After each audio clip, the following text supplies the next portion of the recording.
Hey guys, welcome back to my Virtual Videos. We are back again with another video, and yes, it has been a while. It's been since the 30th of March.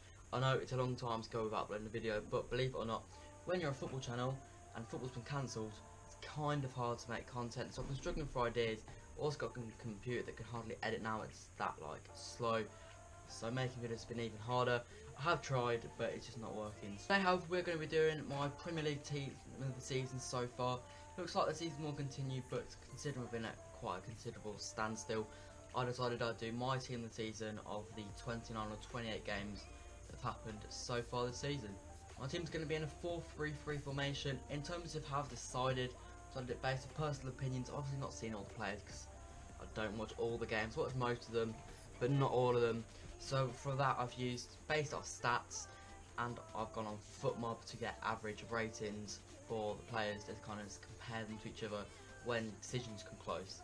Yes, I am a City fan, so there probably is a bit of bias in this team of the season so far, but I've tried to make there pretty much no bias. I think there's only 2 City players I've put in the whole squad, so I have been pretty unbiased there. For each position, I've got 3 candidates. I think some have got 2 or one's got 4. So yeah, I've got a set of candidates to pick for each position, and yeah, let's get on with the video. So for keeper, my choices were Dean Henderson, Nick Pope and Alisson.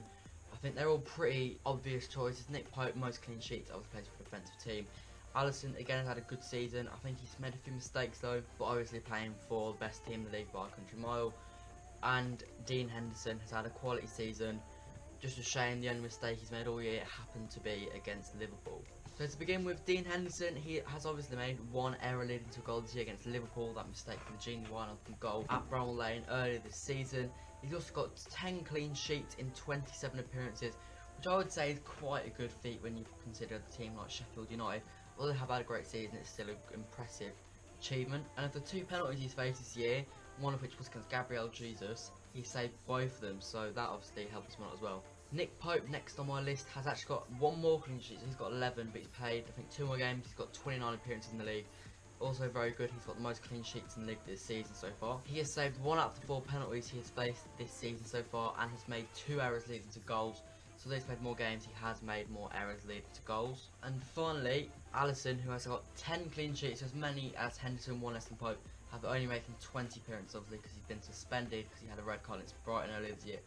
And I've got that injury right at the start of the year against Norwich. Where I was looking, I couldn't see any mistakes to goals. I'm pretty confident he has made some mistakes for goals this year. I just couldn't find them. So although there's none to his name that I can find, I'm pretty confident he has made some. But overall, my team season goalkeeper is going to be Dean Henderson. I just think he's been the best out of the 3. So going as my goalkeeper will be Dean Henderson, starting off my 11. To right back, my 3 candidates were Ricardo Pereira, Aaron Wan-Bissaka and Trent Alexander-Arnold. First we have Wan-Bissaka, who has made 26 appearances for United this year, getting 2 assists, 67% tackle completion and creating 20 key passes. Not bad for a right back. Obviously less known for his attacking abilities, hence why his assists are far lower than probably the other 2. However, his defending abilities are probably better than the likes of Trent.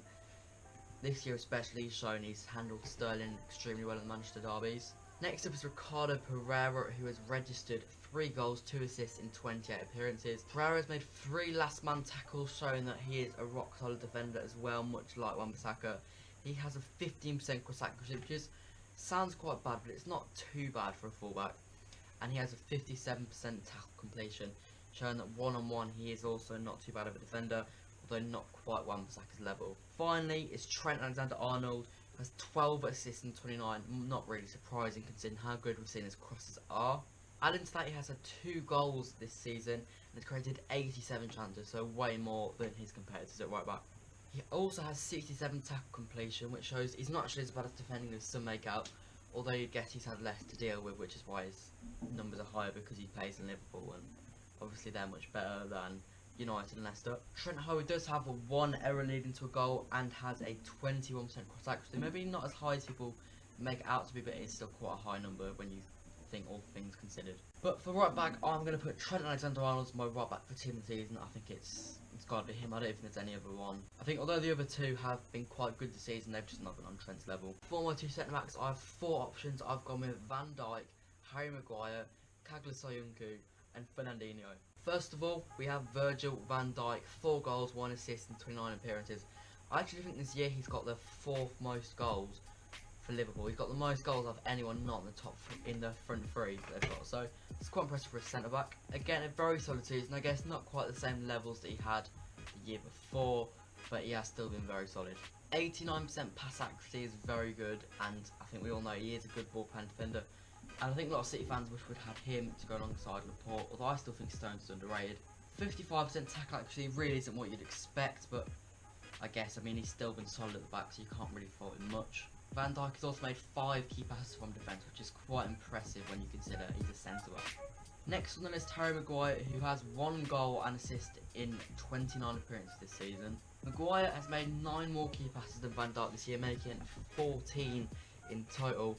He's also had a higher tackle percentage at 62%, although you'd expect him to have made more tackles because he has playing in a worse team that is going to be under the threat a lot more. However, he does have a lower pass percentage at 85%. Next on the list, Tagliafico.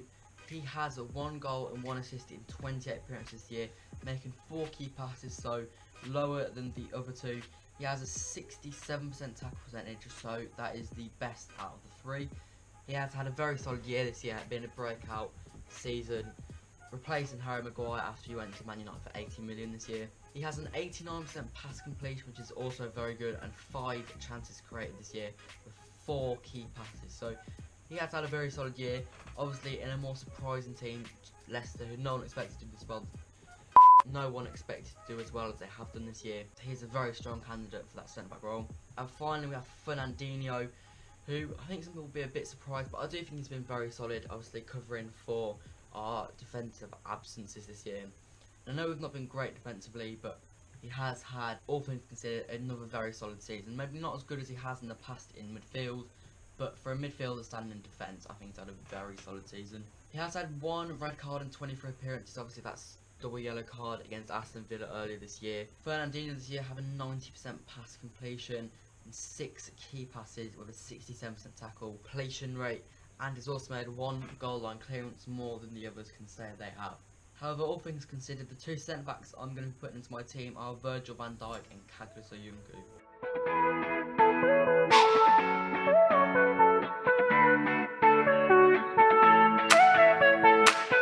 At left back, I only have 2 candidates because I don't think there's been that many good left backs this year.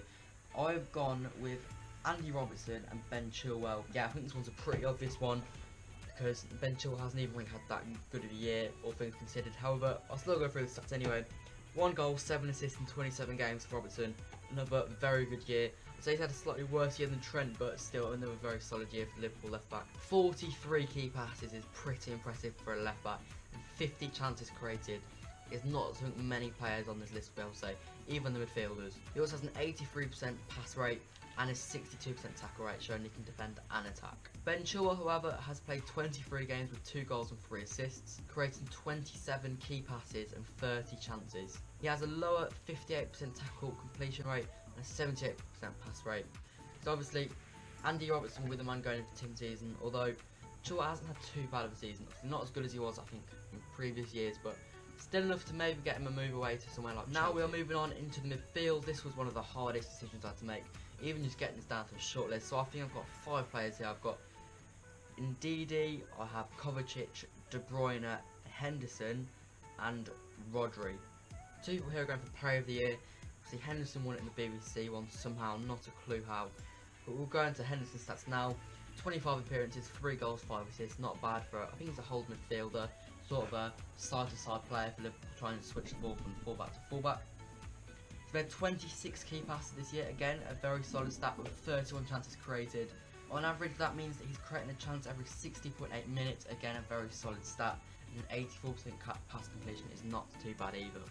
Next we have Wilfred Ndidi making 23 appearances this year, getting 2 goals, 1 assist. Again, not too bad. I mean, it doesn't really matter when you consider his position. His pass completion is 84% with a tackle completion of 52%. Maybe not what you'd hope for a hold midfielder, but when you consider his position, he's obviously going to get taken it round more because he's in a more exposed area of the pitch. And Ndidi, unlike the others, has 61 interceptions, which is around 40 more than next best. So that is one thing to take note of when putting him into this selection. Next on the list is Mateo Kovacic, who a lot of Chelsea fans that I follow on Twitter seem to be raving about. I think he's had a very good year. What I've seen of him, he does look very good, moves the ball quickly, quite neat on the ball. 25 appearances this year, he's got 1 goal, 3 assists, but again, for his position, it's not really key to his game. He's made 25 key passes this season, 28 chance created, meaning he has a better chance creation as he creates a chance every 60.2 minutes he's been on the pitch this year, meaning it's 0.6 minutes better than Henderson. He also has a 90% pass accuracy, which is key to his game, making sure he doesn't lose the ball often, which is a very good stat, making him better off than Henderson. Next on the list, you can already be sure that he's in my team this season, it's Kevin De Bruyne. Unreal season from him. When you consider, I even think he's been a bit off it recently. Well, not recently, but last time he was playing, I think he was a bit off it towards the end. But still, when you consider 26 appearances, 8 goals, 16 assists, he's almost certain to break Thierry Henry's assist record this season. 96 key passes and 112 chances created. It's just insane. Obviously, it helps them having quality strikers like Aguero, Sterling, Mahrez to be playing those balls through to, but it doesn't change the fact that he can just find them from anywhere. Much improving on the others, he creates a chance every 19.1 minutes, which is just absolutely insane.